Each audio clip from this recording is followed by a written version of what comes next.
Hey folks, David Stewart here. I'm traveling, but I did want to deliver a little bit of a video on some important recent discussions that have been going on YouTube and elsewhere and within the greater media. And those are revolving around a lot of the sexual misconduct allegations that have been floating around in the entertainment industry in Hollywood. Even Louis C.K. has now been accused of sexual harassment or some amount of sexual misconduct. I've kind of stayed away from talking about this when it was and it's still a hot topic, but I kind of stayed away from talking about it right at the beginning because I kind of sensed a moral panic coming on, and indeed it has come on. And anytime you talk about something during a moral panic, you're either adding to the noise or you're detracting from the noise. It's really, you rarely get to say things that are important. So I felt like I didn't have a whole lot of relevant stuff to say as well that other people weren't saying, but I did think of some stuff that I'd like to share in this video that will hopefully have pertinent information for the future as well, and will hopefully have things that are important for you to know about if you are not in the entertainment industry or if you're thinking of being in the entertainment industry. Some little pieces of advice that I'll probably put in their own video as well. So talking about a moral panic, one of the things that made me think that this is going to be a moral panic, which I believe it has turned into, is the fact that this has happened before. And if you kind of pull back a little bit, I talk about sometimes things happen in cycles, like we've seen these things before. And we've definitely seen the moral panic over sexual harassment and sexual misconduct before, but not fully in Hollywood. We've seen it in the corporate world 20 or 30 years ago, and every so often these sort of discussions happen. There's a bunch of accusations against somebody in the corporate world or somebody in the entertainment industry. Things kind of get hyped up and then they die down back to normal, and then the cycle repeats itself. That doesn't mean that these allegations are without merit or that the discussion is without merit, because if it was happening in cycles, there's probably some element of it that is creating those cycles. I don't think it's a complete fabrication, as some people think that it's a total conspiracy. So because it happens in cycles, we can go back and we can look and we can see some of the corporate panic that happened in the 1990s over sexual harassment, and the way that those corporations adjusted their attitudes, their policies, and their attempts to control employee behavior to mitigate a lot of these issues. And so I'd like to talk about those in just a minute. But before I talk about them, let me also say that because we see these cycles, and that's one piece of evidence, the other piece of evidence is that Hollywood jokes about itself with this stuff. This is nothing new for Hollywood. I think the people who work in Hollywood and the people who work in the entertainment industry have known about sexual misconduct for many years, many decades, in fact. And occasionally it's talked about, but then it's kind of goes away for a while. And the reason I think these things happen in cycles is that it's always hard to be the first person to kind of break ranks and talk about something and put yourself at personal risk. And then other people feel more confident once that first person goes forward to do things. And then there's also people who want to jump on the bandwagon and gain attention for themselves. That's the other part of a moral panic, is that, and I don't want to be that person who's like, give me some attention for talking about an issue you care about. But there's people who jump on the bandwagon and talk about or make an accusation or use that moral panic to try to sabotage somebody's career. That's going to happen with the territory because of the nature of that little concentrated piece of rhetorical power there. It's important to reemphasize that with these cases, you kind of have to evaluate them on a case-by-case basis. You can't say everything that's coming out now is true, because you know that that's probably not the case, and nor can you say everything that's coming out is part of a conspiracy, because it's highly unlikely that is the case as well. So there's probably a lot of merit to these allegations. And then there's also allegations possibly without merit, and you have to kind of look at those on a case-by-case basis. Now, Hollywood has made jokes about this for a long time, as I mentioned, and even as recently as this year, there was an episode of Tina Fey's show, Unbreakable Kimmy Schmidt, where one of the characters, Titus, was trying to get a job with the Muppets and was asked to perform a sexual favor in order to receive that job. So that kind of relationship, that quid pro quo relationship, I think has been known and maybe even accepted in Hollywood for a very long time, so much so that they make jokes about it. Even though outside of Hollywood, that sort of thing is almost unheard of. I'm going to say it's unheard of completely, but it's almost unheard of. It's very, very rare because there's been a lot of adjustments made to the corporate world outside of Hollywood, and there's not a feeling that if you refuse that offer, you can't still have a tremendous amount of success. So where the ability to have that inappropriate quid pro quo trade, which is what most things are. Now, of course, allegedly Harvey Weinstein has like stepped over the edge and done, actual sexual assault, and that is something different from what I'm talking about. I'm talking about most things are going to be, sexual harassment or an inappropriate quid pro quo, pressuring someone into performing some sort of sex act that they would normally be unwilling to do. So the reason that they can do this is because if you look at what somebody's offering in the entertainment industry, and this is true in Hollywood, it's also true in the music industry maybe up until now, but this, with the decline of the music industry, I think you've had less of this over the last 2 decades. But you're saying, if you have an actress who wants an acting job, it's like perform this, do this thing that I want you to do to me physically, and I will give you a job that could potentially lead you to be a millionaire and have lots of success and power later on, because there's so many actors. There's a ridiculous amount of people at central casting hoping to like somehow break into the movie business and make a bunch of money. And most of them aren't. You know that they aren't because there's only a small number of people who get that feature time and get paid millions of dollars to make a movie. So you're kind of offering them a potential to get up to the top of that pyramid and make millions of dollars. And if you're at the bottom of that and you're waiting tables and you get that offer, maybe in the immediate offer is I don't have to wait tables this year, it's going to be really, really, really tempting. The prize on the other side is so great that a lot of people are going to make that quid pro quo sort of trade. But the negatives are also so great for refusing it that a lot of people will feel an intense amount of guilt for making that kind of trade. And the negatives may not be aware to you, may not be fully aware to people that aren't in an industry that's concentrated in one geographic location the way that the movie industry is. But if you were to refuse a favor from Harvey or some other alleged person, allegedly, then not only do you not get that job, possibly you never get another job from that person or their company again. You get blacklisted because they get upset that you didn't do the trade. And they're obviously connected to lots of other companies, so maybe the word gets spread that this person doesn't play the ball game, or this person is difficult to work with, or something like that. So there's a lot of potential negatives that are on the other side, where it's like, you could get this big break. Here's an offer that could lead to a big break, or you could never work again, right? And so when you look at those two scenarios, you might end up wanting to take that quid pro quo, and I think a lot of people have been sort of forced into that. And then even if you refuse it, you're probably not going to say anything because that might damage your other potential career later on. So if you're kind of like, no, I don't want to do that, you might never say anything because then you're never going to work in this town again, that sort of thing. And so once one person breaks ranks, that lowers the negative, the negative consequence threshold for a lot of people. A lot of people come forward, and it becomes sort of, this big wave of people and wave of allegations coming forward. Then, like I said, then there's that political opportunity to use the fur and people's natural tendency to assume that somebody claiming that they're a victim is a victim.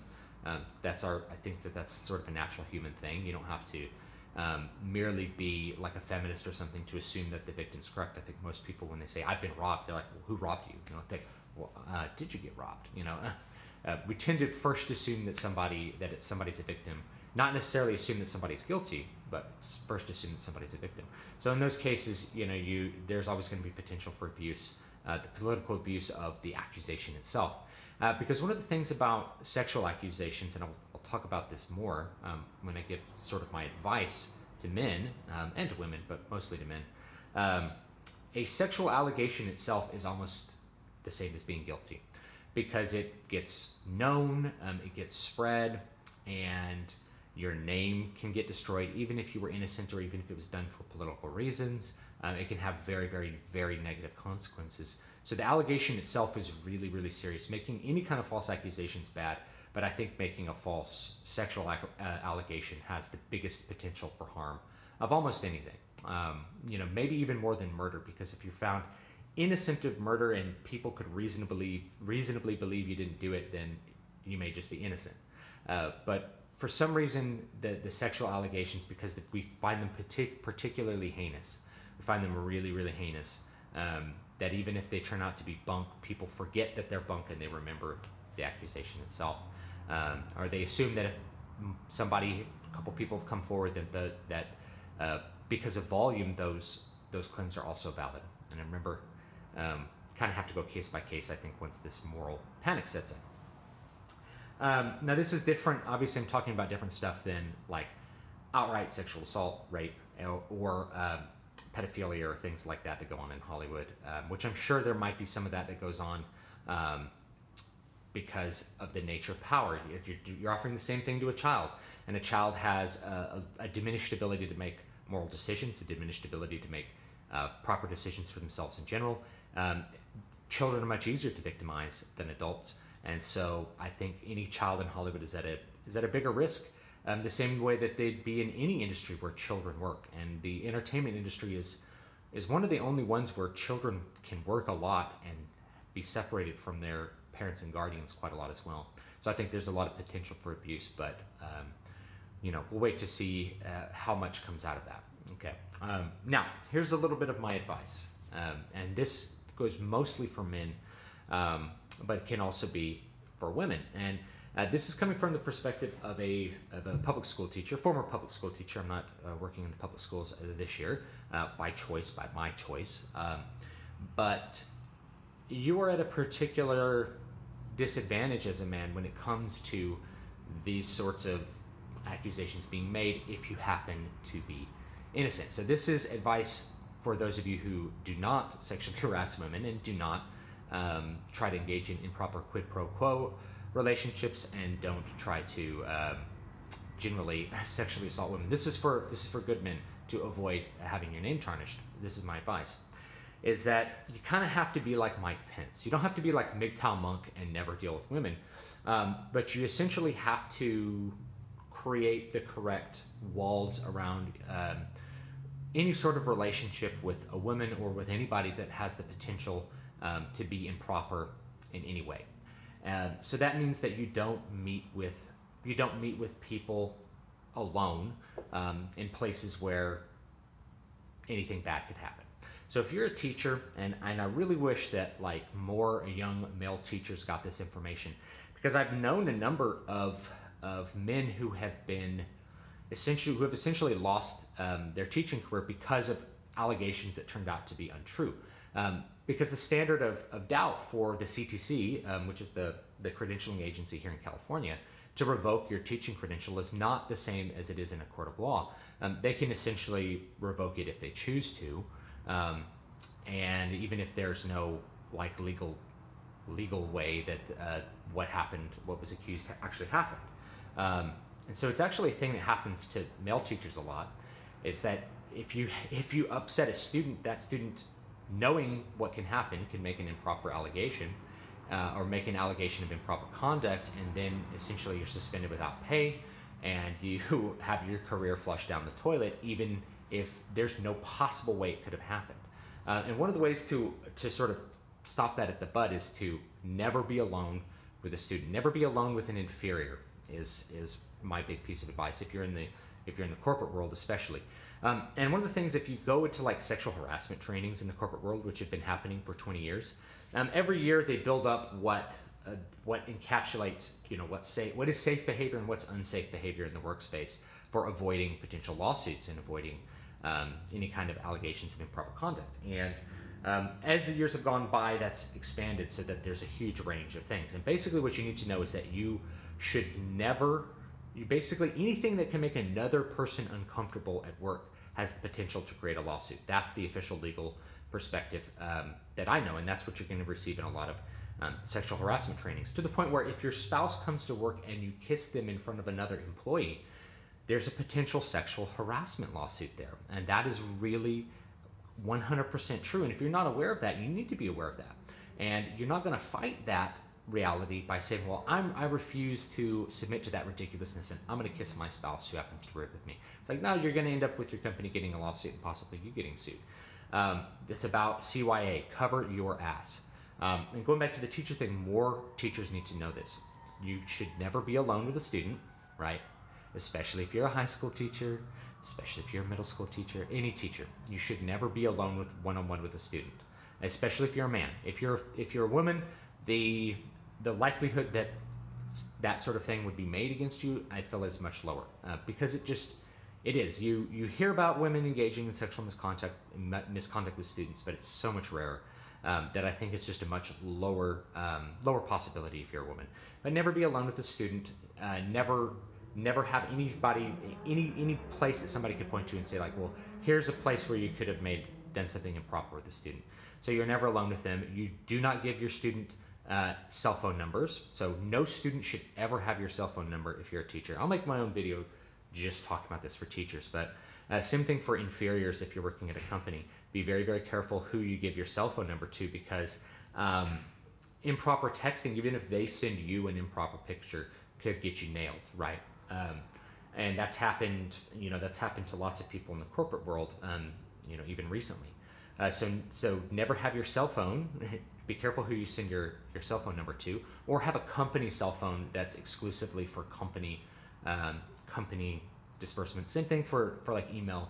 Have a company email. Use your school email. Don't use your personal email. Don't give students your cell phone. Don't give students your home address. Don't have students at your home. That should go without saying.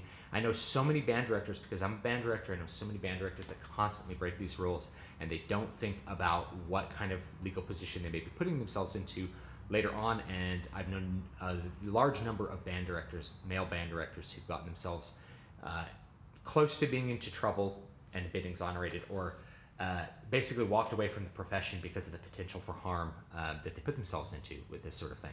So yes, no cell phone, no students at your house. I know band directors, they're like, they would throw a party at their house every year for like the students at the end of the year. And it's like, you can't do that, because that's a liability waiting to happen. It's a big liability. And so all of these things you have to keep in mind. If you're at your company, if you're going to have a private meeting with an employee in your office, have the blinds open, have the door open. If you have a student in your classroom, have the door open. All of these sorts of things. Never have a place that you can actually have in any way victimized another person, and that will keep you from having a false allegation made against you. Now, there's going to be some people that say like this whole idea of talking about false allegations is all like a red herring. So trust me, in the teaching world, it's really not. It happens a lot. You don't know how often it happens because this stuff is not made public in order to protect a lot of the teachers. But it does happen a lot, and a lot of them are found to be false. So the motto of the day is CYA, cover your ass. Beyond that, with the moral fervor and the moral panic that's sort of going on with this, remember to take it by like a case-by-case basis. And you can generally assume, I think, in Hollywood that there's a lot of it because of the way that the power is concentrated. And what you want to do with it from there is up to you. If you want to not watch Hollywood movies anymore, I pretty much don't watch Hollywood movies anymore, not for that reason, but because I feel like blockbuster movies are just bad nowadays. I think that's like a fine choice. And we could talk more about that in the comments or in future videos, and I'd love to have that discussion, both like the pros and the cons. If you stop watching a movie, you're also restricting the money flow to people who are virtuous in some sense. So you have to kind of figure that out. I do think that will actually be kind of solved in the future once things become more spread out as far as the way production goes. And you don't have this concentrated potential for high dollar values for actors, which are, there's huge labor supply, tiny demand when it comes to top value actors. That produces like a recipe for abuse. So have a good one. Leave me your comments down below. Don't forget to like, comment, and subscribe. Also follow me on my 30 days to publication, which I'm doing this month of November, to check out my writing process and see how I'm condensing it and trying to make it go really fast and really efficient, and hopefully have a good product at the end. Have a good one, and thanks for watching.